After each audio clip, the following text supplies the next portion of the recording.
Line's good. Never on! Whoa. Hard! Hardly. Come on, Brent. Line's good. Got real close. I hear high, right? Try and hit 2/3. Have they saved it for her? Yes, they have. Ooh, welcome to Game of Stones, everybody. I am Sean Graham, Scott alongside, as always. Hello, Scott. Sean, good day to you.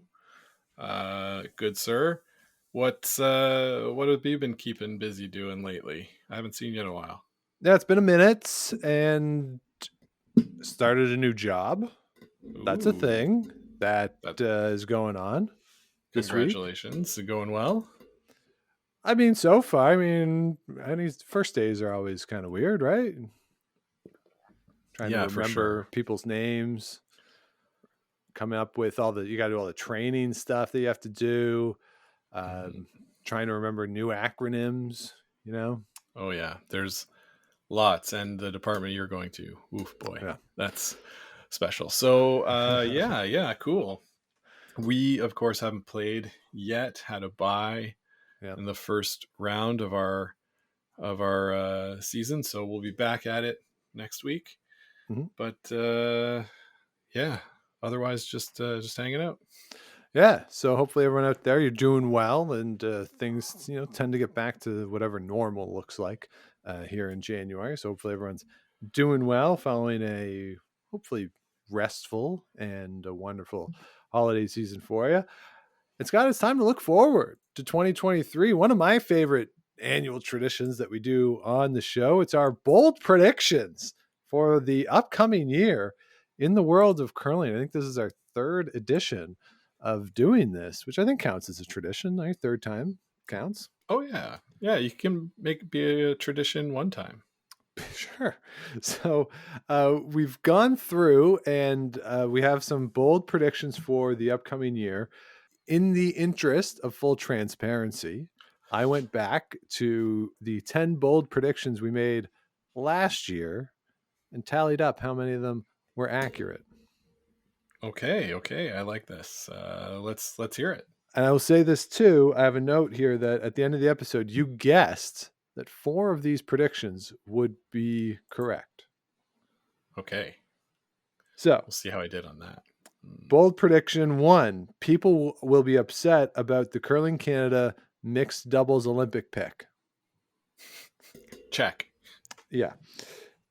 Number 2: a team that is appointed will win the Scotties. So this was when we thought teams were just going to be handpicked, and provincials weren't quite sure, and some provinces were just picking teams to go without competition. So I said that an appointed team would win the Scotties. Well, I guess Carrie Anderson's team was appointed to go as Team Canada. She won her spot the year before. Yeah. Okay, so that's a no go. Number 3: a 4-person Olympic sweep, and listed Scotland, Sweden, and Canada as the countries that could sweep the 2 medals in the 4-person. Ooh, didn't nail that one. No. Number 4: James Grattan against Brendan Botcher at the Brier is awesome. It was awesome. Okay, so that one is correct. Check. Number 5: Anna Hasselberg gets her world championship. Did she? I don't even remember. No, yes? nobody told Savannah Tiranzoni about that one. Of course. Every top 10 CTRS team has a lineup change.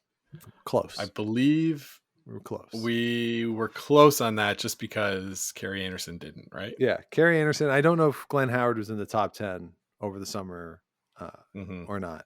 But yeah, so we were close, but not quite on that one.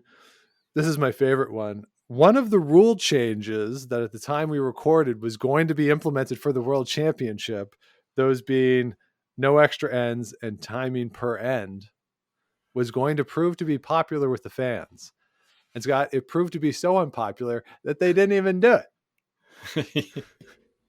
Yeah, did you say it would prove to be popular? Yeah, it would be popular. No, it would be popular, and it would become a permanent staple of curling, and that has not proven to be the case. No, not quite.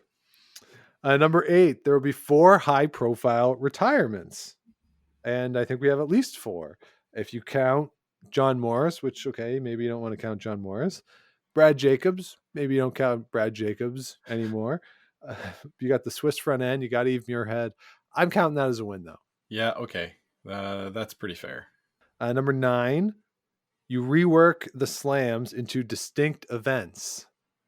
And no. No, it didn't happen. They have not done that. And number 10, the Canada Cup is weird. And I'm going to count that one as a win because the Canada Cup was so weird that they didn't do it. That they didn't do it. Yep. So Sean, by my count, that's 4 we got. Yeah, so you nailed it. Boom. I'm an oracle. So your bold prediction that 4 of the bold predictions would be accurate worked out. So that's really like we got 5 out of 11. I like it. A 5, less than 500, but not too shabby. That's why they're bold. Exactly. If they were easy, we'd get 100%, and they wouldn't be bold. That's right. So I got some predictions here. So I got my list of 10. Scott, let's go through my list, and then we'll do any that you have as well. And okay, yeah, we might have the same one. So yeah, we could.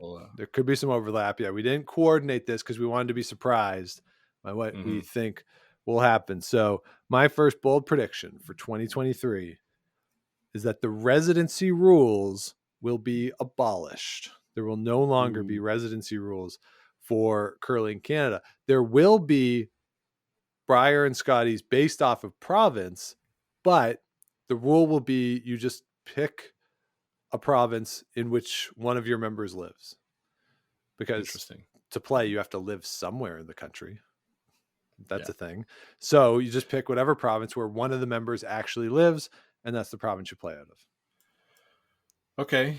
What do you think? Yeah, it's definitely possible. I think they'll go to 2 before they go to 1. Okay. Which is really dumb. I don't know why they would do that. But I can definitely see this happening. I think it's more likely to happen after this year, after the second Brier Scotties of the cycle, because I don't think that automatic berths come in until 24, 25. Maybe for Olympic trials, you mean? For Olympic trials berths, right. Yes. Yeah. Well, no, there would be one next year if the Canada Cup, if it's the same format as the last 2, then the 2023 Canada Cup would get you a trial spot. Okay. So we'll see. I mean, they're doing a whole rework of the high performance program. They're going to hire somebody to take that job, which I'm sure there are like less rewarding jobs in the world. I just can't think of one off the top of my head than being the person who's just going to get all the blame if Canada loses and absolutely none of the credit if Canada wins. It really seems like a no-win job, but they're going through that whole thing. And this does lead actually into my second bold prediction that the Canada Cup will return and that the winner of the Canada Cup will be Canada's representative at the World Championship, that this is a change that they're going to make, that with 18 teams at the Brier and Scotties, that they have officialized that change. Of course, they could go back on it, but this groundswell that seems to exist that the Brier and the Scotties shouldn't get you to the Worlds for a variety of reasons, none of which I fully agree with, but other people do, that this is the moment where they're going to make that change. So my bold prediction too is that the Canada Cup is our world rep. The Brier and the Scotties get you an automatic berth into the Canada Cup. Yeah, this makes a lot of sense, Sean. It's really sad, though. I don't like the idea of, taking the national championship out of the hands of the grassroots curlers, in theory, right? In theory, you and me could win the Brier and go to Worlds, which I think is really cool about curling. It's something I've mentioned many times on this show, that it's the only sport where it's like that, right?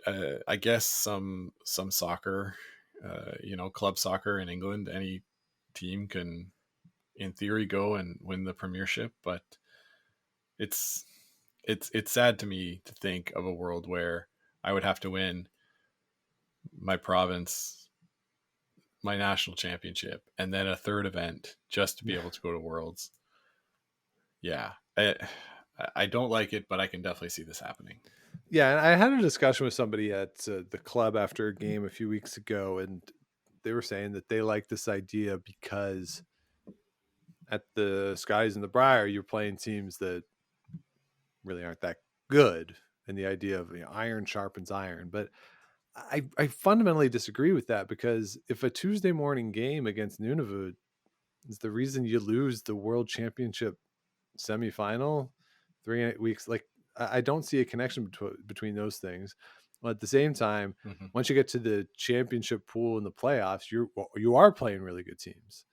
So the inclusion of the less good teams, I don't think compromises the winner at all. To me, the argument is that it's too close to the World Championship. That's the argument that sways me a little bit. That winning the Scotties Briar doesn't give you enough time to prepare for the Worlds. That I can buy into. But at the same time, maybe I'm a bad Canadian for saying this, I would rather keep the Briar and the Scotties the same because they're my favorite events. And Canada never wins another World Championship ever again. Like, to me, I want those 2 weeks because I love them so much. And Canada winning or not winning at a Worlds doesn't really affect my life that much. I just have these two events that I really love, that I want to continue to love. That's all. And I mean, you say the events are too close together, but you want to ride a hot hand too, right? What if somebody wins 3 months ago and then they come and they're not playing really well? Well, then how does that help, right? Right. No, it's true. So those are, those two I think go together. So the residency rule going away, the Canada Cup being the World Championship rep for Canada. So those are my first two bold predictions for the new year. And if either or both of those things happen, gives us something to talk about. And they'll probably be announced in the summer too, when we're always looking for show ideas. Although I like the fun show ideas we do in the summer. Sometimes talking about Briar Scotty's format and stuff, when it's 20 degrees outside, Yeah. All right. Bold prediction number 3 is that when TSN finally announces a permanent analyst, it is somebody who is a current player. So somebody who is currently on a team is going to get that spot and leave their team to be the permanent analyst for TSN. I think there are some candidates out there who would be good. I think there are candidates who are legitimate possibilities, and those two aren't necessarily the same thing. But I think it's somebody who's currently on the ice, because it's the only way that I can wrap my head around the idea that they haven't announced anybody yet. And it's Jennifer Jones, right? I think that's sort of the top of the list. Yeah. So I like that you sort of gave yourself a lot of leeway with that. My sort of corollary to your hot take is that it will be Jennifer Jones. Okay, I like that. So you're adding that to it. That can be my bold prediction on top of yours, because you're right, Sean. I don't know why they haven't announced, unless it's exactly the situation that you're describing. Right. I mean, I think the one we would want potentially is Chelsea Carey, but yes, I don't think she's going to stop playing. Yeah. She likes playing too much. Yeah. And I do kind of think, that they're holding the spot for Jennifer Jones. It just, that nothing else makes sense. And it'd be great too. And I'm not adding this, but they just fly Eve Muirhead over for the Scotties Briar, and she can go home for the Worlds. Come back to Ottawa for the men's Worlds though. Hang out. It's a fun city. You'll enjoy it. But that she just fly her over for the 3 weeks and have her do the Scotties and the Briar would be great. Yeah, it would be very, very, very good. Yeah. Agreed. I understand if she wouldn't want that job permanently, it always have to be coming over, especially for the short events, like if the Canada Cup comes back or the points bet or that kind of stuff. But at least for this year, come on. She's got, well, maybe she has other stuff to do. I don't know. Maybe. Maybe she has a life. Who knows? Hard to say. All right. Bold prediction number 4, Scott. I'm going to predict that a Chinese team wins a major event. And I'm including the wheelchair world championship because that team has been dominant in the past. The Pan Continental Championship is the other option. So either the wheelchair team comes through with a big win, or the Pan Continental or the Chinese men's or women's team, probably the women, win the Pan Continental Championship, with China changing its COVID zero policy. Chinese nationals can now travel. There are certain travel restrictions in some countries for their entry, but it seems like China is going to be full participant now. They had a team at the World Championship qualifier, the World Junior Bs. So, China is going to be back, it seems, and I'm going to predict that they come back and win something. That is a pretty bold, Sean, because it's pretty hard to have not played for 2 years at least since the Olympics, come back and win. That's a bold one. I don't think I agree with you on that, but that's why we call them bold, right? That's why they're bold. Yeah, I mean, that wheelchair team is really good. Yeah, that's, I think, your best shot. Yeah, they beat up on people. They're really good. Very talented. Yeah. All right, so then bold prediction number 5 then. One of the New Zealand teams makes the playoffs at the World Championships. Wow, okay. I thought the last one was bold. Sean, this is crazy. There's no chance. There's no chance? Six teams make the playoffs? Yeah, 6 teams out of 14. I don't think so. I think the fields are too deep. The European fields are too deep. Plus, Canada and the US are quite good. Yeah, this I can't support this one. All right. Well, so I'm thinking it'd be on the men's side because they were competitive, obviously, at the Pan Continental, but also, played in the mixed doubles. Like, I don't know if necessarily going to be scared of anybody. And I think Ottawa crowd, this is a town that, fun forgot. And therefore we root for the underdogs. We feel like underdogs. The Senators are always underdogs. The Red Blacks are always underdogs. And that's partly because neither of those teams have been very good. Even when the Red Blacks won the Grey Cup, I think they were 9-9 that year. So we don't have a lot of good teams. We're used to cheering for the underdog. So I think at the men's Worlds, the Ottawa crowd is going to get behind New Zealand. All right, Sean. This is one that we're going to ask them about when we go to the Worlds, right? We're going to say, hey, Sean picked you to make the playoffs. What's your goal for the week? Yeah, don't blow it. Exactly. Okay. All right. So you're not on board with that one? Not on board with that one. Well, let's see if you get on board with this one. That a first-time champion will win the Europeans. So not a country, but a team that has not yet won the Euros will win. So that could be Joël Réturnaz on the men's side, for instance. Whoever comes out of Scotland on the women's side, that you will have somebody who hasn't won it win the Euros this year. Does everyone on the team have to have not won it before? No. Well, okay. Back end. Let's go back end. Because, it's like Ciaranzoni can't just go win it and then say, oh, the front end's different. New team, right? Yeah. Okay. Interesting. I like this. The Euros that we got this year were very interesting. Maybe a few surprises. Yeah. So, okay. Yeah, I can get on board with this. It's got a few surprises. Madeleine Dupont just shoved it right in your face. Yeah, it's like I said, a few surprises. But now she can't be the team that comes up and wins it next year. No, but it could be Constantini. Could be them. Daniela Jentsch would be looking for a bounce back after she would say she underperformed to her expectations last year. So you got a couple of potential teams there. I think Constantini's the one. I think, frankly, on both the men's and women's, you're looking at Constantini and Ray Turnaz, again, as they have this momentum and the funding behind them as we look ahead to the 2026 Olympics. Right. And on the men's side, I could also see Switzerland coming through. Yeah. And breaking through and winning that. So, all right. I'll buy that one. All right.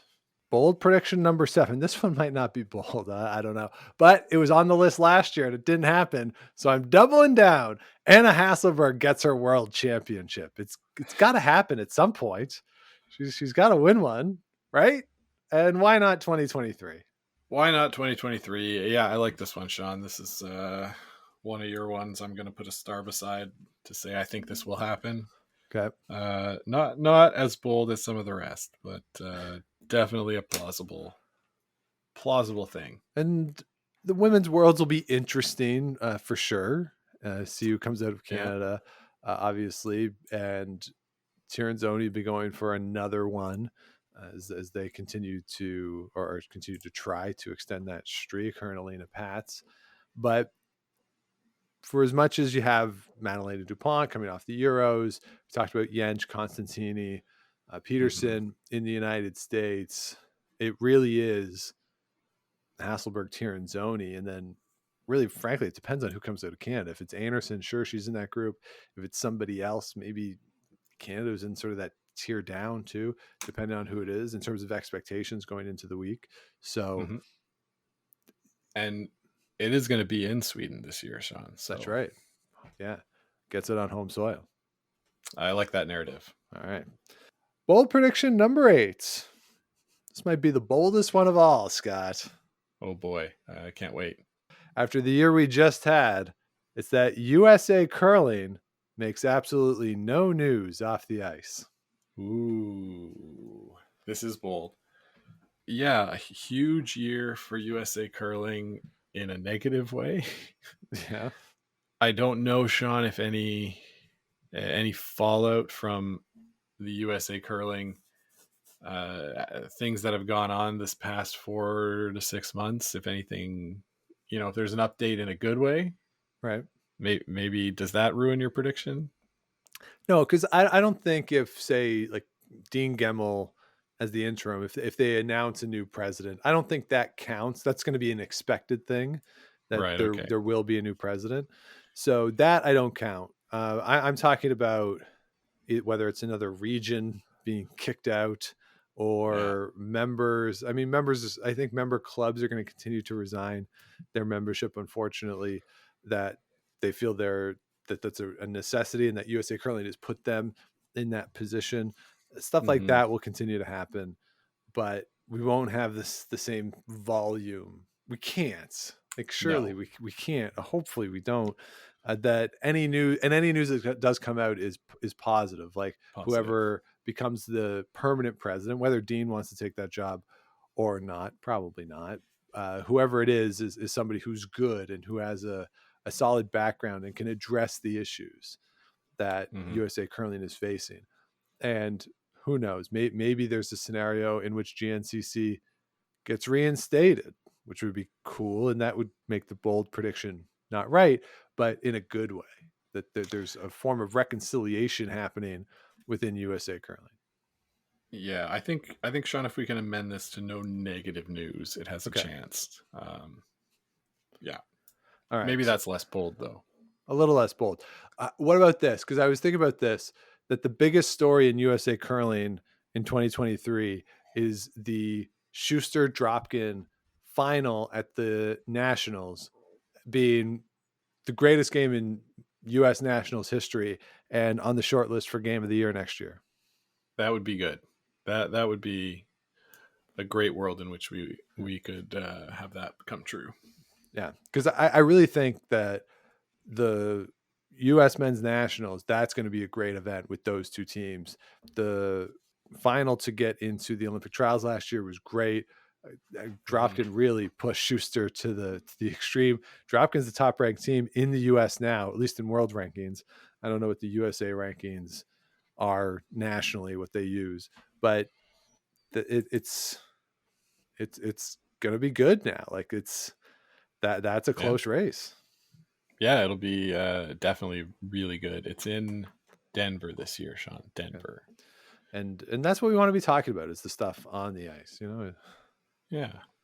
That's where we want our folks to be, because we want all the stuff off the ice to be done in a proper manner, which in 2022 it was not. No, exactly. Okay, good.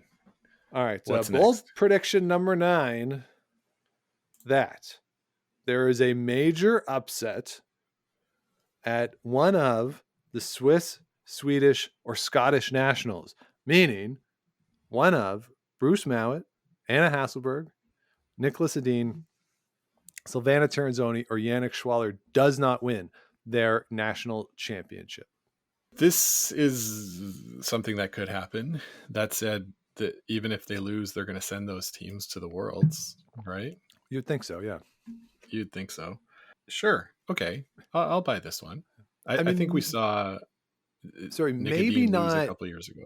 Yeah, sorry, maybe not Scotland. Like if Ross White wins over Bruce Mouat, I mean, we saw it a couple of years ago where Eve Muirhead lost and they send the other team after some back and forth. But if Ross White wins, I mean, they have enough credibility to go. Yeah. Yeah. That was the one I was thinking was maybe the most likely, which is crazy because Team Mouat is probably the best team. Sure. Right. So, but yeah, if Ross White wins, it wouldn't be too shocking. If the new Peter de Cruz team, beats Yannick Schwaller out of Switzerland, then I think that's okay. Right. So, okay. Yeah, I like this one. And yeah, as you say, this happened a few years ago. Nick Edin lost and he still went to the World Championship. So losing, even if Anna Hasselberg loses, she could still win the World Championship this year. So yeah, you could get both of those right. That would be cool. Anna Hasselberg really coming through clutch potentially for me in 2023. And my last one, Scott, and it's 2023 bold prediction. Now we don't know as we record this fully what happened between Jason Gunlickson and Reed Carruthers, but I'm going to exclude it from this. If stuff comes out, it doesn't count. So just on the record. But we will have at least one messy breakup of a team. That something is going to spill out in social media and something is going to get messy for at least one team that will no longer be playing together. A la Team Botcher with Darren Moulding. Yeah. Yeah, I'm going to hope against that, Sean, because, you don't like to see those kinds of situations. But at the same time, it makes for good content. So I could see that happening. That's I'm wavering on whether I agree with that or not, but let's go with it.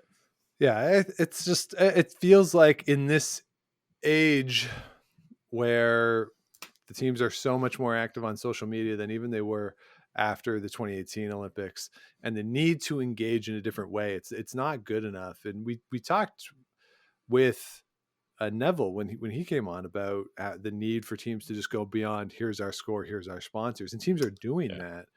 But the offshoot of that potentially is if there is a messy breakup, if it's not just the agreement of all right, it's time to go our separate ways. If there's some personality conflict within that, that's where it can get messy with the players being a little more accessible. But you hope that doesn't happen, or if there is a personality conflict, everything's kind of kept behind closed doors. But it's hard to do that in this day and age.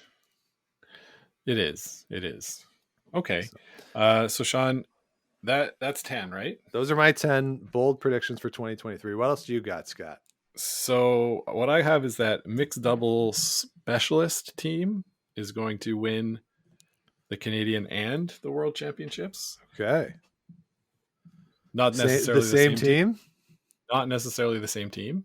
Okay. But I figured having a mixed doubles specialist win the Worlds is not bold enough.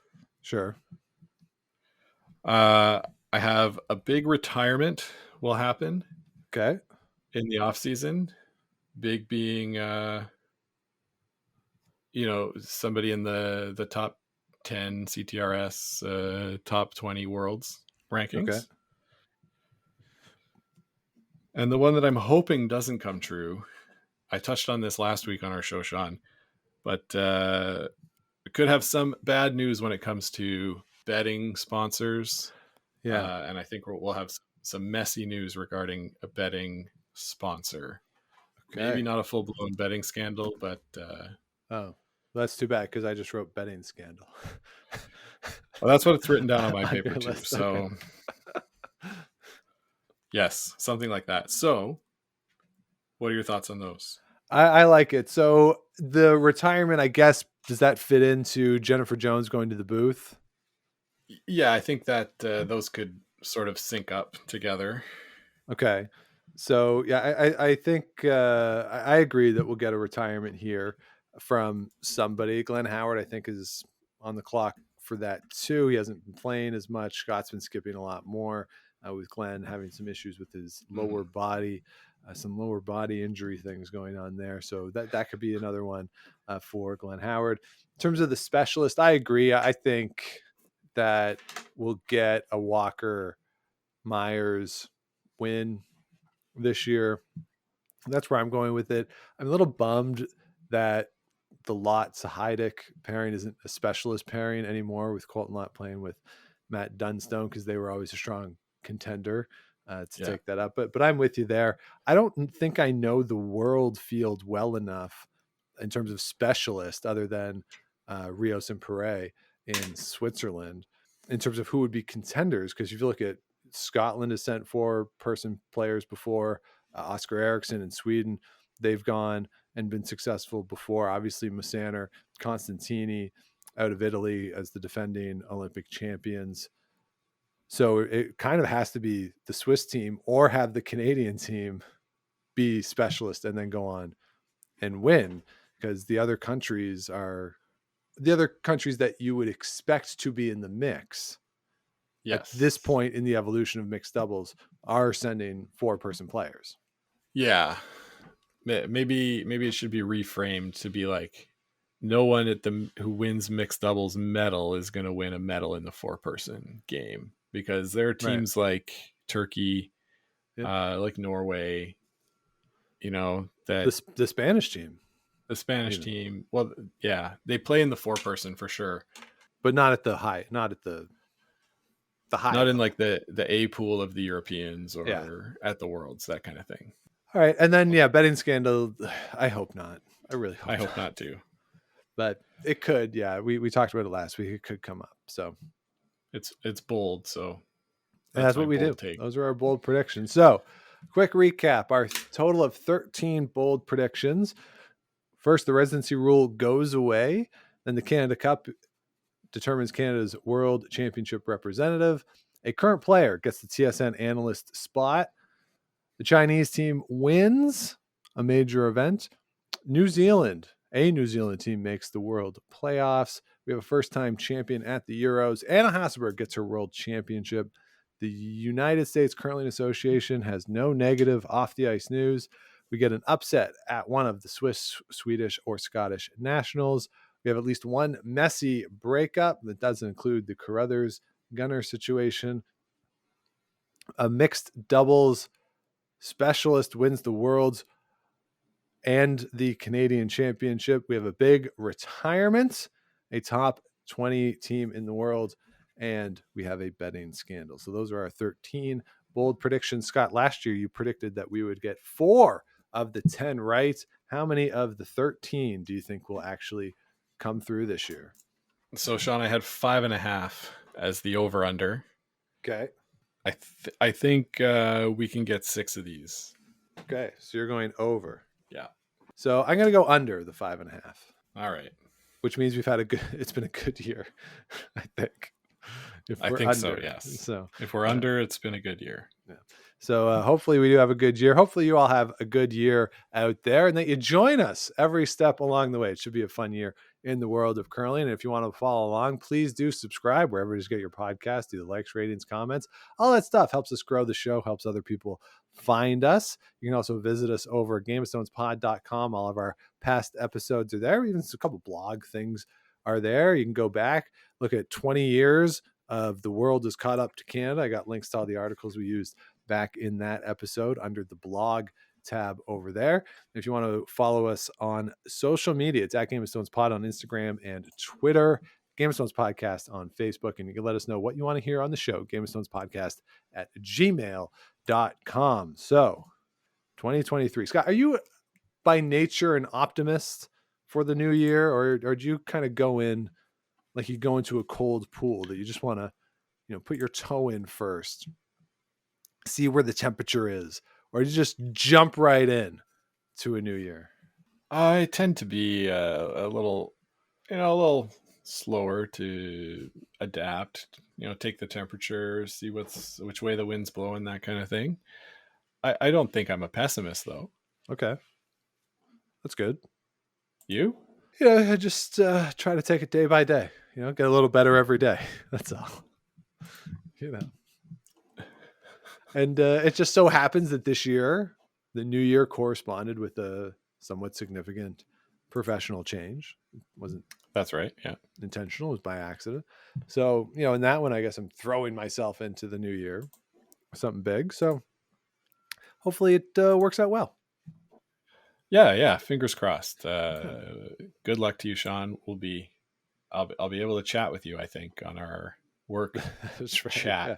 So that'll be fun. There you go. So big changes here. Hopefully you're all doing well out there, and we are looking forward to being back with you again next week with another new episode. But until we chat again, keep those brooms on the ice and don't dump that intern. Make the final.